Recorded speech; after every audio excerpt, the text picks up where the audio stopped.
আগামীকাল বৃহস্পতিবার বিপিএল খেলা যে স্থগিত হয়ে গেল, প্লেয়াররা যে বলেছে যে নাজমুল হোসাইন যদি পদত্যাগ না করে তাহলে নাকি তারা মাঠে ফিরবে না।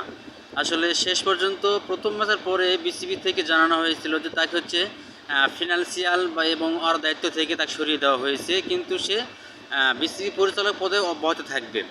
কিন্তু এতেও তাদের মন গলেনি, তারা হচ্ছে খেলা পুরো ম্যাচ অর্থাৎ দুইটা ম্যাচ তারা বয়কট করে তারা আন্দোলন করে গিয়েছে। কিন্তু শেষে বিসিবি জানিয়ে দিয়েছে আজকে শুক্রবার, আজকে যদি তারা মাঠে না ফিরে তারা নাকি বিপিএল অনির্দিষ্টকালের জন্য তারা স্থগিত করবে। আসলে প্লেয়াররা যে কী শুরু করছে, মানে এটা তাদের উচিতই হয়নি, কোনোভাবেই হয়নি। একটা মানুষ আর একটা মানুষকে নিয়ে সমালোচনা করতে পারে, এর মানে এই নয় যে তা কোনো পদ থেকে সরিয়ে দিতে হবে। আপনারা বিচার দিয়ে তার নাম করেন, বিসিবির কাছে বিচার দেন।